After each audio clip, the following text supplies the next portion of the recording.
नमस्कार, खबरां दे इस बुलेटिन विच तुहाडा स्वागत है। मैं हां तरनजीत कौर। पहला पेश ने चुनियां खबरां। प्रधानमंत्री नरेंद्र मोदी अनुसार वित्ती समावेश नाल जुड़ियां सरकार दीयां नीतियां ने करोड़ां लोकां नूं रस्मी वित्ती प्रणाली दा हिस्सा बनाया।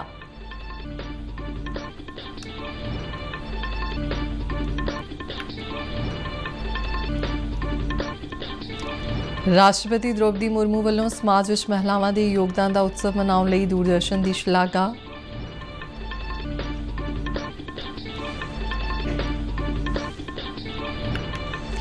सूचना ते प्रसारण मंत्री अनुराग सिंह ठाकुर अनुसार केंद्र सरकार दीयां नीतियां तहत अज भारत विच महिलावां नूं इकसार मौके उपलब्ध।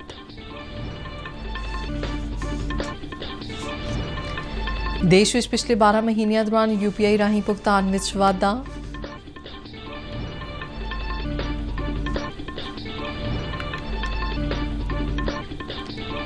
ते पंजाब विच विरोधी धिर ने राज दी एक्साइज पॉलिसी दी जांच दी मंग संबंधी राजपाल नूं सौंपिया मैमोरेंडम। ते हुण खबरां विस्तार नाल।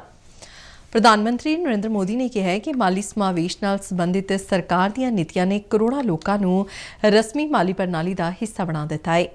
विकास के मौके पैदा करने लई माली सेवावां दी कुशलता वधाउण बारे बजट तो बाद अज वीडियो कान्फ्रेंस राहीं एक वैबीनार नूं संबोधन करदिआं उन्हां कहा कि नागरिकां दीआं इच्छावां पूरीआं करन लई 20 लाख करोड़ रुपए दे मुद्रा कर्जे वंडे गए ने।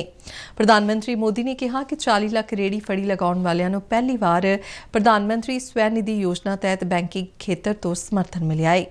उन्हां कहा कि अज भारत नूं अर्थव्यवस्था दा ब्राइट स्पॉट कहा जा रहा है।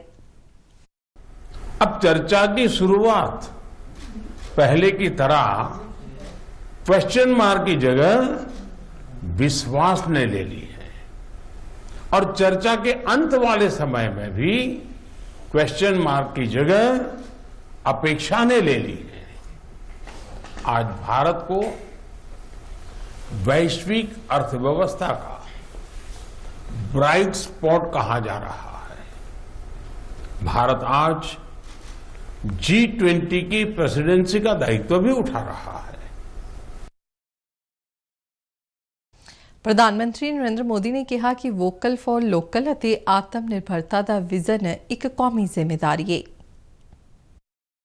वोकल फॉर लोकल और आत्मनिर्भरता का विजन एक नेशनल रिस्पांसिबिलिटी है। वोकल फॉर लोकल और आत्मनिर्भरता मिशन, इसके लिए देश में एक अभूतपूर्व उत्साह हम देख रहे हैं। इस वजह से घरेलू उत्पादन तो बढ़ा ही है, एक्सपोर्ट भी रिकॉर्ड वृद्धि आई है। प्रधानमंत्री नरेंद्र मोदी ने कहा कि बैंकिंग व्यवस्था जिहड़ी अज तो 8-10 साल पहला डुब्बन की कगार ते सी, वो हुण लाभ विच आ गई है। उन्होंने कहा कि अज एक अजीज सरकार है जिहड़ी लगातार हिम्मत वाले फैसले लै रही है ते नीतिगत फैसलियां विच बहुत ही स्पष्टता ते आत्मविश्वास है। अंतर्राष्ट्रीय महिला दिवस की पूर्व संध्या मौके DD न्यूज़ ते नारी शक्ति नूं समर्पित DD डायलॉग नारी शक्ति एट नया भारत का आयोजन किया गया। राष्ट्रपति द्रौपदी मुर्मू ने इस मौके ते एक वीडियो संदेश दिता। इस विच उन्होंने दूरदर्शन की शलाघा करदिआं कहा कि महिलावां नूं समर्पित अते समाज विच महिलावां दे योगदान का उत्सव मनाउण लई दूरदर्शन DD डायलॉग का आयोजन किया है। मुझे बताया गया है कि इस कार्यक्रम में ऐसी महिलाएं भाग लेंगे जिन्होंने अपने धैर्य और दृढ़ संकल्प के द्वारा सार्वजनिक जीवन में अपनी छाप छोड़े और पूरे देश में महिलाओं के लिए प्रेरणा का स्रोत बनी। मेरा विचार है कि DD डायलॉग नारी शक्ति के संबंध में सरकार के प्रमुख विचारों और दृष्टिकोण को प्रस्तुत करने के साथ साथ स्वच्छ भारत मिशन तथा पोषण माह जैसे महिला सशक्तिकरण के प्रयासों को जन जन तक पहुंचाने के लिए एक प्रभावी मंच प्रदान करेगा। ਉੱਥੇ ਸੂਚਨਾ ਤੇ ਪ੍ਰਸਾਰਣ ਮੰਤਰੀ ਅਨੁਰਾਗ ਸਿੰਘ ਠਾਕੁਰ ਵੀ ਡੀਡੀ ਡਾਇਲੌਗ ਵਿੱਚ ਪੁੱਜੇ ਅਤੇ ਕਿਹਾ ਕਿ ਭਾਰਤ ਵਿੱਚ ਅੱਜ ਮਹਿਲਾਵਾਂ ਨੂੰ ਇਕਸਾਰ ਮੌਕੇ ਮਿਲ ਰਹੇ ਨੇ। ਉਨ੍ਹਾਂ ਕਿਹਾ ਕਿ ਇਸ ਸਾਲ 26 ਜਨਵਰੀ ਦੀ ਪਰੇਡ ਵਿੱਚ ਮਿਸਰ ਦੇ ਰਾਸ਼ਟਰਪਤੀ ਨੇ ਕਰਤੱਵਯ ਪਥ ਤੇ ਸੈਨਾ ਵਿੱਚ ਮਹਿਲਾਵਾਂ ਦੀ ਅਗਵਾਈ ਨੂੰ ਦੇਖ ਕੇ ਪ੍ਰਧਾਨ ਮੰਤਰੀ ਨਰਿੰਦਰ ਮੋਦੀ ਦੀ ਤਾਰੀਫ ਕਰਦਿਆਂ ਕਿਹਾ ਸੀ ਕਿ ਭਾਰਤ ਵਿੱਚ ਮਹਿਲਾਵਾਂ ਨੂੰ ਯੋਗ ਅਗਵਾਈ ਮਿਲ ਰਹੀ ਹੈ। ਉਨ੍ਹਾਂ ਕਿਹਾ ਅੱਜ ਦੇਸ਼ ਵਿੱਚ 1000 ਲੜਕਿਆਂ ਦੇ ਮੁਕਾਬਲੇ 1020 ਲੜਕੀਆਂ ਨੇ। ਉਨ੍ਹਾਂ ਕਿਹਾ ਕਿ ਲੋਕਾਂ ਦੀ ਸੋਚ ਬਦਲਣ ਵਿੱਚ ਪ੍ਰਧਾਨ ਮੰਤਰੀ ਨਰਿੰਦਰ ਮੋਦੀ ਨੇ ਅਹਿਮ ਯੋਗਦਾਨ ਦਿੱਤਾ, जिस सदका आज देश विच ये हालात बन सके ने। आज मुझे कहते हुए प्रसन्नता है कि देश में 1000 लड़कों के मुकाबले 1020 लड़कियां हैं। ये बहुत बड़ी उपलब्धि भारत की है। मैं मातृशक्ति को उसके लिए बहुत बहुत धन्यवाद करता हूं। लोगों की सोच को बदलने का काम जो प्रधानमंत्री मोदी जी ने किया है उसके लिए उनका धन्यवाद करता हूं। ਆਮਦਨ ਕਰ ਵਿਭਾਗ ਵੱਲੋਂ ਅੱਜ ਜਲੰਧਰ ਵਿੱਚ ਅੰਤਰਰਾਸ਼ਟਰੀ ਮਹਿਲਾ ਦਿਵਸ ਮਨਾਇਆ ਗਿਆ। ਸਮਾਗਮ ਵਿੱਚ ਮੁੱਖ ਮਹਿਮਾਨ ਵਜੋਂ ਸ਼ਾਮਲ ਹੋਏ ਮੁੱਖ ਆਮਦਨ ਕਰ ਕਮਿਸ਼ਨਰ 1 ਕੋਮਲ ਜੋਗਪਾਲ ਨੇ ਸੰਬੋਧਨ ਕਰਦਿਆਂ ਕਿਹਾ ਕਿ ਕਿਸੇ ਵੀ ਸਮਾਜ ਦੀ ਤਰੱਕੀ ਉਸ ਸਮਾਜ ਦੀਆਂ ਔਰਤਾਂ ਦੀ ਤਰੱਕੀ ਨਾਲ ਮਾਪੀ ਜਾ ਸਕਦੀ ਹੈ। ਹੋਰਨਾਂ ਬੁਲਾਰਿਆਂ ਨੇ ਵੀ ਔਰਤਾਂ ਨੂੰ ਆਪਣੇ ਕੰਮਕਾਜ ਅਤੇ ਜੀਵਨ ਵਿੱਚ ਇੱਕ ਤਾਲਮੇਲ ਬਣਾ ਕੇ ਰੱਖਣ ਦੀ ਲੋੜ ਤੇ ਜ਼ੋਰ ਦਿੱਤਾ। ਇਸ ਮੌਕੇ ਤੇ ਸਾਰੇ ਮਹਿਲਾ ਕਰਮਚਾਰੀਆਂ ਨੂੰ ਵਾਤਾਵਰਣ ਲਈ ਅਨੁਕੂਲ ਬਾਇਓਡਿਗ੍ਰੇਡੇਬਲ ਸੈਨੀਟਰੀ ਪੈਡਸ ਦੀ ਵਰਤੋਂ ਕਰਨ ਅਤੇ ਇਸ ਬਾਰੇ ਹੋਰਨਾਂ ਨੂੰ ਜਾਗਰੂਕ ਕਰਨ ਦਾ ਪ੍ਰਣ ਲਿਆ। ਪ੍ਰੋਗਰਾਮ ਦੌਰਾਨ ਉੱਘੇ ਡਾਕਟਰਾਂ ਦੀ ਟੀਮ ਵੱਲੋਂ ਮਹਿਲਾਵਾਂ ਦੀ ਸਿਹਤ ਜਾਂਚ ਕੀਤੀ ਗਈ। ਇਸ ਮੌਕੇ ਤੇ ਕੁਇਜ਼, ਰੰਗੋਲੀ, ਗਾਇਨ ਮੁਕਾਬਲੇ ਤੇ ਅੰਤਾਕਸ਼ਰੀ ਦੀਆਂ ਪੇਸ਼ਕਾਰੀਆਂ ਕੀਤੀਆਂ ਗਈਆਂ। ਕੌਮਾਂਤਰੀ ਮਹਿਲਾ ਦਿਵਸ ਨੂੰ ਸਮਰਪਿਤ ਹਿੰਦੂ ਕੰਨਿਆ ਕਾਲਜ ਕਪੂਰਥਲਾ ਵਿਖੇ ਮੇਰੀ ਕਹਾਣੀ ਮੇਰੀ ਜ਼ੁਬਾਨੀ ਪ੍ਰੋਗਰਾਮ ਦਾ ਆਯੋਜਨ ਕੀਤਾ ਗਿਆ। ਪ੍ਰੋਗਰਾਮ ਵਿੱਚ ਵੱਖ-ਵੱਖ ਖੇਤਰਾਂ ਵਿੱਚ ਨਾਮ ਕਮਾਉਣ ਵਾਲੀਆਂ ਮਹਿਲਾਵਾਂ ਵਿਦਿਆਰਥਣਾਂ ਦੇ ਰੂਬਰੂ ਹੋਈਆਂ। ਇਸ ਮੌਕੇ ਸਿਵਲ ਹਸਪਤਾਲ ਕਪੂਰਥਲਾ ਦੇ ਸਿਵਲ ਸਰਜਨ ਡਾਕਟਰ ਪ੍ਰੀਤ ਕੰਵਲ ਰੈੱਡ ਇੱਕ ਸਨਮਾਨ ਨਾਲ ਸਨਮਾਨਿਤ ਪੱਤਰਕਾਰ ਰਚਨਾ ਖਹਿਰਾ, ਸੂਫੀ ਲੋਕ ਗਾਇਕਾ ਵੰਡਰ ਗਰਲ ਤੇ ਹੁਨਰ ਪੰਜਾਬ ਦੇ ਟਾਈਟਲ ਨਾਲ ਸਨਮਾਨਿਤ ਭੂਮਿਕਾ ਕਥਕ ਜ਼ਿੰਦਗੀ ਕਥਕ ਅਤੇ IT ਵਿਲੇਜ ਦੀ ਸੰਸਥਾਪਕ ਮਨਦੀਪ ਕੌਰ ਨੇ ਵਿਦਿਆਰਥੀਆਂ ਸਾਹਮਣੇ ਆਪਣੇ ਵਿਚਾਰ ਰੱਖੇ। ਸਮਾਗਮ ਵਿੱਚ ਪਹੁੰਚੀਆਂ ਨਾਮਵਰ ਸ਼ਖਸੀਅਤਾਂ ਨੇ ਵਿਦਿਆਰਥੀਆਂ ਨੂੰ ਸਫਲਤਾ ਦਾ ਪਾਠ ਪੜ੍ਹਾਇਆ ਤੇ ਦੱਸਿਆ ਕਿ ਨਿਡਰਤਾ, ਯਤਨਸ਼ੀਲਤਾ ਤੇ ਇਮਾਨਦਾਰੀ ਨਾਲ ਹੀ ਆਪਣੇ ਸੁਪਨਿਆਂ ਨੂੰ ਪੂਰਾ ਕੀਤਾ ਜਾ ਸਕਦਾ ਹੈ। ਸਮਾਗਮ ਦੌਰਾਨ ਵਿਦਿਆਰਥੀਆਂ ਵੱਲੋਂ ਸੱਭਿਆਚਾਰਕ ਪ੍ਰੋਗਰਾਮ ਪੇਸ਼ ਕੀਤਾ ਗਿਆ। ਭਾਰਤੀ ਰਿਜ਼ਰਵ ਬੈਂਕ ਦੇ ਗਵਰਨਰ ਨੇ ਦੱਸਿਆ ਕਿ ਪਿਛਲੇ 12 ਮਹੀਨਿਆਂ ਵਿੱਚ UPI ਰਾਹੀਂ ਭੁਗਤਾਨ ਵਿੱਚ ਤੇਜ਼ੀ ਨਾਲ ਵਾਧਾ ਹੋਇਆ ਹੈ। ਪਿਛਲੇ ਸਾਲ ਫਰਵਰੀ ਵਿੱਚ ਰੋਜ਼ਾਨਾ UPI ਲੈਣ-ਦੇਣ 24 ਕਰੋੜ ਸੀ। ਇਸ ਫਰਵਰੀ ਤੱਕ ਇਹ ਅੰਕੜਾ 50% ਵੱਧ ਕੇ 36 ਕਰੋੜ ਤੱਕ ਪਹੁੰਚ ਗਿਆ। ਕੀਮਤਾਂ ਦੇ ਸੰਦਰਭ ਵਿੱਚ ਇਹਨਾਂ ਲੈਣ-ਦੇਣ ਦੀ ਕੀਮਤ 6.27 ਲੱਖ ਕਰੋੜ ਰੁਪਏ ਦੀ, ਜਦੋਂ ਕਿ ਫਰਵਰੀ 2022 ਵਿੱਚ ਇਹ ਰਕਮ 5.36 ਲੱਖ ਕਰੋੜ ਰੁਪਏ ਸੀ। ਇਸ ਤਰ੍ਹਾਂ ਇਸ ਵਿੱਚ ਵੀ 17% ਦਾ ਵਾਧਾ ਹੋਇਆ ਹੈ। ਸ਼ਕਤੀਕਾਂਤ ਦਾਸ ਨੇ RBI ਹੈੱਡਕੁਆਰਟਰ ਵਿੱਚ ਡਿਜੀਟਲ ਭੁਗਤਾਨ ਜਾਗਰੂਕਤਾ ਹਫ਼ਤੇ ਮੌਕੇ ਦੱਸਿਆ ਕਿ ਪਿਛਲੇ 3 ਮਹੀਨਿਆਂ ਦੌਰਾਨ ਦੇਸ਼ ਵਿੱਚ ਕੁੱਲ ਡਿਜੀਟਲ ਭੁਗਤਾਨ 1000 ਕਰੋੜ ਲੈਣ-ਦੇਣ ਤੋਂ ਵੱਧ ਰਹੇ। ਇਹੀ ਨਹੀਂ, ਦੇਸ਼ ਵਿੱਚ 75% ਡਿਜੀਟਲ ਭੁਗਤਾਨ UPI ਰਾਹੀਂ ਹੁੰਦੇ ਨੇ। RBI ਦੇ ਗਵਰਨਰ ਨੇ ਕਿਹਾ ਕਿ ਦੇਸ਼ ਵਿਆਪੀ ਡਿਜੀਟਲ ਭੁਗਤਾਨ ਸਰਵੇਖਣ ਵਿੱਚ ਖੁਲਾਸਾ ਹੋਇਆ ਕਿ 42% ਉੱਤਰਦਾਤਾਵਾਂ ਨੇ ਡਿਜੀਟਲ ਭੁਗਤਾਨ ਦੀ ਵਰਤੋਂ ਕੀਤੀ ਹੈ। ਉਨ੍ਹਾਂ ਨੇ ਇਸ ਮੌਕੇ ਤੇ ਹਰ ਭੁਗਤਾਨ ਡਿਜੀਟਲ ਮਿਸ਼ਨ ਵੀ ਸ਼ੁਰੂ ਕੀਤਾ। ਇਸ ਤੋਂ ਇਲਾਵਾ RBI ਪਿੰਡਾਂ ਵਿੱਚ ਡਿਜੀਟਲ ਭੁਗਤਾਨ ਵਧਾਉਣ ਲਈ 75 ਪਿੰਡਾਂ ਨੂੰ ਗੋਦ ਲਵੇਗਾ ਅਤੇ ਇਹਨਾਂ ਪਿੰਡਾਂ ਨੂੰ ਡਿਜੀਟਲ ਭੁਗਤਾਨ ਸਮਰੱਥ ਪਿੰਡਾਂ ਵਿੱਚ ਬਦਲਿਆ ਜਾਵੇਗਾ। ਪੰਜਾਬ ਵਿੱਚ ਵਿਰੋਧੀ ਧਿਰ ਦੇ ਨੇਤਾ ਪ੍ਰਤਾਪ ਸਿੰਘ ਬਾਜਵਾ ਦੀ ਅਗਵਾਈ ਵਿੱਚ ਕਾਂਗਰਸੀ ਨੇਤਾਵਾਂ ਨੇ ਅੱਜ ਦਿੱਲੀ ਐਕਸਾਈਜ਼ ਪਾਲਿਸੀ ਵਾਂਗੀ ਪੰਜਾਬ ਦੀ ਐਕਸਾਈਜ਼ ਪਾਲਿਸੀ ਦੇ ਖਿਲਾਫ ਜਾਂਚ ਦੀ ਮੰਗ ਸੰਬੰਧੀ ਪੰਜਾਬ ਦੇ ਗਵਰਨਰ ਬਨਵਾਰੀ ਲਾਲ ਪੁਰੋਹਿਤ ਨੂੰ ਮੈਮੋਰੰਡਮ ਸੌਂਪਿਆ।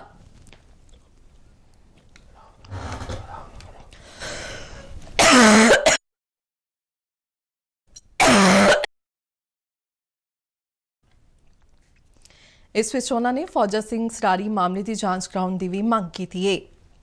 ਉਨ੍ਹਾਂ ਇਹ ਵੀ ਕਿਹਾ ਕਿ ਆਮ ਆਦਮੀ ਪਾਰਟੀ ਦੀ ਸਰਕਾਰ ਵੱਲੋਂ ਰਾਜ ਵਿੱਚ ਰੇਤ ਮਾਫੀਏ ਖਿਲਾਫ ਸਖਤ ਕਦਮ ਚੁੱਕਣ ਦਾ ਵਾਅਦਾ ਕੀਤਾ ਗਿਆ ਸੀ, ਜਿਸ ਨੂੰ ਕਿ ਸਰਕਾਰ ਦੇ 1 ਸਾਲ ਪੂਰਾ ਹੋ ਜਾਣ ਦੇ ਬਾਵਜੂਦ ਪੂਰਾ ਨਹੀਂ ਕੀਤਾ ਗਿਆ। ਉਨ੍ਹਾਂ ਨੇ ਮੰਗ ਕੀਤੀ ਹੈ ਕਿ ਰਾਜ ਦੇ ਲੋਕਾਂ ਦੇ ਹਿੱਤ ਵਿੱਚ ਮੌਜੂਦਾ ਸਰਕਾਰ ਵੱਲੋਂ ਕੀਤੀਆਂ ਜਾ ਰਹੀਆਂ ਬੇਨਿਯਮੀਆਂ ਦੀ ਹਾਈਕੋਰਟ ਦੀ ਸੀਟਿੰਗ ਜੱਜ ਤੋਂ ਜੁਡੀਸ਼ੀਅਲ ਜਾਂਚ ਕਰਵਾਈ ਜਾਣੀ ਚਾਹੀਦੀ ਹੈ। ਕੇਂਦਰੀ ਵਣਜ ਅਤੇ ਸਨਅਤ ਰਾਜ ਮੰਤਰੀ ਸੋਮ ਪ੍ਰਕਾਸ਼ ਵੱਲੋਂ ਗੁਰਦਾਸਪੁਰ ਵਿੱਚ ਕੇਂਦਰ ਸਰਕਾਰ ਦੀਆਂ ਭਲਾਈ ਤੇ ਵਿਕਾਸ ਸਕੀਮਾਂ ਦਾ ਜਾਇਜ਼ਾ ਲਿਆ ਗਿਆ। ਜ਼ਿਲ੍ਹਾ ਪ੍ਰਸ਼ਾਸਨ ਨਾਲ ਬੈਠਕ ਦੌਰਾਨ ਉਨ੍ਹਾਂ ਕਿਹਾ ਕਿ ਕੇਂਦਰ ਸਰਕਾਰ ਵੱਲੋਂ ਚਲਾਈਆਂ ਜਾ ਰਹੀਆਂ ਵੱਖ-ਵੱਖ ਸਕੀਮਾਂ ਵਾਸਤੇ ਹੁਣ ਤੱਕ 269 ਕਰੋੜ ਰੁਪਏ ਗੁਰਦਾਸਪੁਰ ਜ਼ਿਲ੍ਹੇ ਵਾਸਤੇ ਜਾਰੀ ਕੀਤੇ ਜਾ ਚੁੱਕੇ ਨੇ। जिस तहत सारियां स्कीमां जिले विच सुचੱਜੇ ढंग नाल चल रही ने। इस मौके उन्होंने कहा कि पंजाब विच कानून व्यवस्था पूरी तरह बिगड़ चुकी है और जिले राज सरकार पूरी तरह जिम्मेवार है। विधान सभा विच चल रहे रौले बारे उन्होंने कहा कि सारियां राजनीतिक पार्टियां नूं रौला पाउण दी बजाय पंजाब दे मुद्दिआं ते चंगे माहौल विच गलबात करनी चाहिए है। पार्लीमेंट की स्टैंडर्ड ऑफ डिस्कशन तो जरूर अच्छा होना चाहिए। एक गल कंटेंट वधिया होना, म्यार वधिया होना चाहिए। जे असी उत्ते जाके आम बिहेव करना, धक्के मारने जाके करना, तू करके बोलना, मैं विधानसभा जी बार बार कहता रहा। असीं पढ़ लिख के ज़्यादा गए हैं पर साडा स्टैंडर्ड ऑफ डिस्कशन थल्ले आ रहा।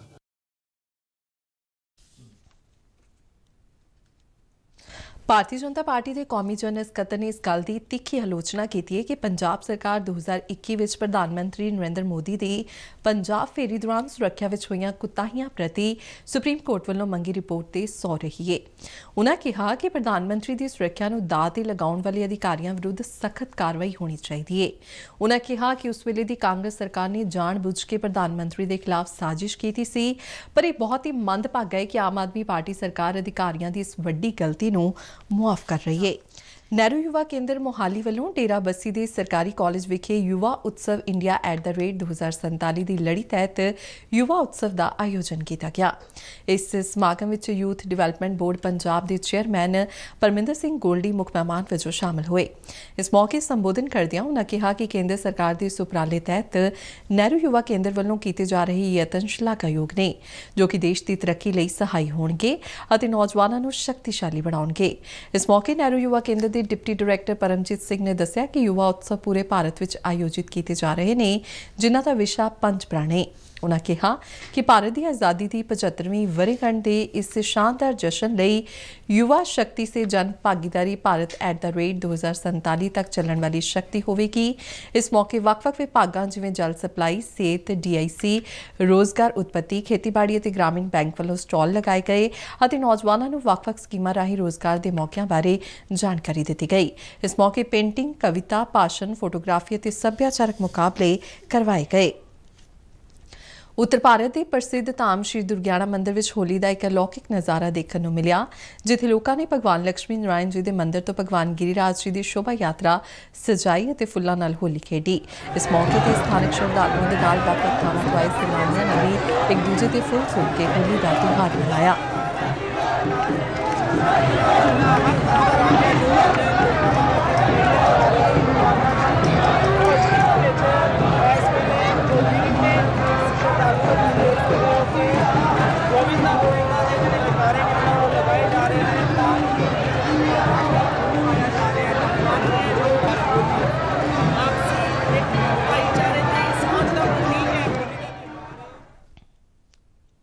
समाजसेवी संस्था दिशादीप निष्काम सेवा वैलफेयर सोसायटी और जिला रैड क्रॉस सोसायटी वालों जलंधर के लायलपुर खालसा कॉलेज में स्वै इच्छुक खूनदान कैंप का आयोजन किया गया। कॉलेज की प्रिंसीपल रीना सोल ने कैंप का उद्घाटन किया। इस मौके संबोधन करदियां सोसायटी के संस्थापक SM सिंह ने कहा कि खूनदान कैंपों में लड़कियों वालों खूनदान करने का वध रहा रुझान सकारात्मक और शलाघायोग है। इस कैंप में 60 लड़के लड़कियां ते कॉलेज लेक्चरारां ने खूनदान किया। इस मौके DC जलंधर वालों जारी मास्क और सैनिटाइजर भी वंडे गए। खबरां दे बुलेटिन साडी दर्शक RNU DDK जलंधर के YouTube चैनल, Facebook पेज और ट्विटर हैंडल ते भी वेख सकते हैं। ते नाल ही खबरां दा बुलेटिन खत्म होया। इजाजत दिओ, नमस्कार।